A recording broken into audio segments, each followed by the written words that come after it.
अस्सलाम वालेकुम नाज़रीन, रिपोर्टिंग विद असद में आपको खुश आमदीद। नाज़रीन, आज एवन फील्ड रेफरेंस पर जो मियां नवाज शरीफ को सज़ा हुई थी उसके ख़िलाफ़ अपील पर आज समाअत हुई थी और आज जो है वो तकरीबन आप समझे कि 90% जो है वो दलाइल इस पर मुकम्मल हो गए हैं। जो मियां नवाज शरीफ के वकील हैं, आज के जो अदालती प्रोसीडिंग थी इसमें क्या हुआ और अदालत के अंदर क्या कुछ होता रहा उसकी आपको तफसीलात बताएंगे। लेकिन अभी तक अगर आपने चैनल सब्सक्राइब नहीं किया तो चैनल ज़रूर सब्सक्राइब कीजिए।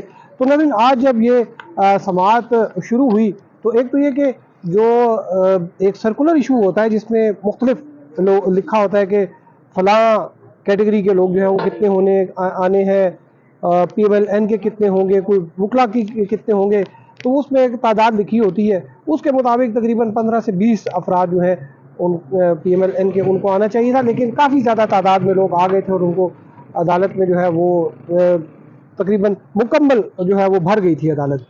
और जब अदालत का समाज शुरू हुई तो वकला जो थे और साथ में जो सियासी जो लीडरशिप थी वो आकर मियाँ साहब के इर्द गिर्द खड़ी हो गई और उस पे अदालत ने जो है वो चीफ जस्टिस ने जो है वो उनको कहा कि आप जाकर बैठ जाएं। और फिर उसके बाद जो है वो उन्होंने इस पर बरहमी जाहिर की। और इस दौरान फिर यह हुआ कि किसी शख्स का एक मोबाइल बज गया, तो पता नहीं चल रहा था कि कौन है, मोबाइल बजता रहा। फिर खैर उसने किसी की कॉल आ रही होगी तो उसने बंद कर दी होगी। तो इस जो एक ये वाक़या था इसको तो अदालत ने नज़रअंदाज किया और बड़ी अजीब सी रिंग टोन थी। और कुछ देर बाद जो है वही रिंग जो है वो फिर वो मोबाइल पे जो है वो कॉल आ गई और दोबारा से वो रिंग टोन जो है वो बजना शुरू हो गई। तो उस पर जो है वो अदालत ने बड़ी बरहमी जाहिर की और फिर उस शख्स का जो है मोबाइल भी जब्त कर लिया गया। और फिर जब ये प्रोसीडिंग ख़त्म हो रही थी तो उस वक्त लोग एकदम सीटों अपनी नशिस्तों से उठकर खड़े हो गए। तो चीफ जस्टिस जो है उन्होंने कहा कि हम इसको रेगुलेट करेंगे। ये कोई शर्मा नहीं है कि किसी का मोबाइल बज रहा है, लोगों का जब जी चाहता है वो अपनी सीटों से उठ के खड़े हो जाते हैं, बैठ जाते हैं, इधर उधर घूम फिर रहे हैं। तो वो आइंदा इसको रेगुलेट किया जाएगा। कोई जो तादाद है वो उन्होंने कहा कि कुल तादाद जिसमें सहाफ़ी भी होंगे, वकला भी होंगे, नून लीग के रहनुमा भी होंगे, वो सब मिलाकर कोई 50 उन्होंने कहा कि लोग होंगे जिनको हम इजाज़त देंगे कि वो आके विटनेस करें प्रोसीडिंग को।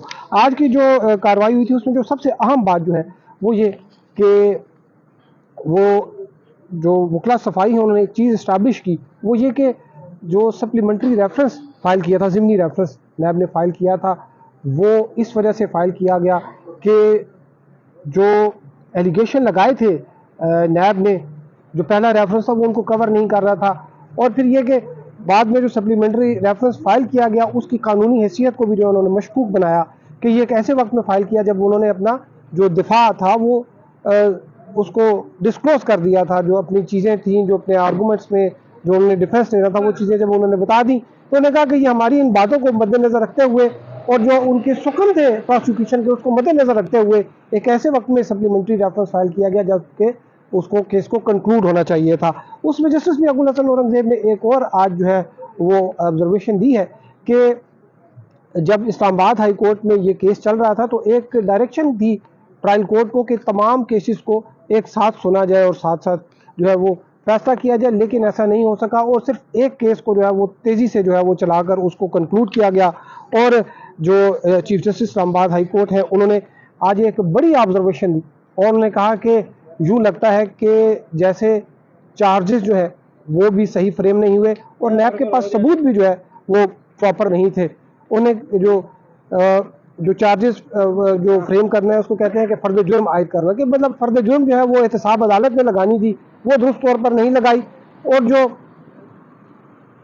सबूत नैब ने पेश करने थे वो भी उन्होंने सही जो सबूत पेश नहीं किया। उन्होंने कहा कि हश पश में जो है वो उन्होंने ये सबूत जो है वो उसमें पेश किए हैं। तो आज की जो हेयरिंग में बेसिकली आज एक बुनियादी तौर पे एक हिस्ट्री बयान की गई कि पनामा केस क्या था, फिर सुप्रीम कोर्ट में आया, फिर JIT बनी और फिर JIT ने जो है अपनी रिपोर्ट दी। और लेकिन एक चीज़ का जो आज यहाँ पर जिक्र हुआ ये कि नैब ने इसकी इन्वेस्टिगेशन नहीं की, उन्होंने इन्हिसार किया है JIT पर, JIT की रिपोर्ट पर।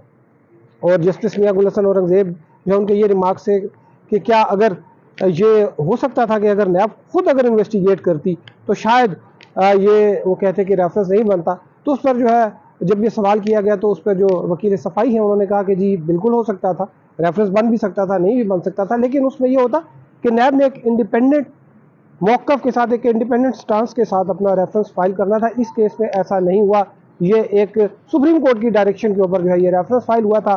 یہ عام ریفرنس سے مختلف ہے. انہوں نے کہا کہ نندی پور جو ریفرنس جو ہے اس کا انہوں نے ذکر کیا کہ نندی پور ریفرنس میں جو ہے وہ اسلام آباد ہائی کورٹ نے جب ڈاکٹر بابر اعوان کو بری کیا تو اس میں انہوں نے بتایا کہ جو انویسٹیگیشن ہے اس کا ایک پیرامیٹر بیان کیا گیا تھا جو کہ اس میں فالو نہیں ہوا. تو اب یہ 29 تاریخ کو اس کی سماعت ہوگی. آپ کو اپڈیٹ کریں گے. اب تک کے لیے اتنا ہی. ہمارے ساتھ رہنے کا شکریہ. اللہ حافظ.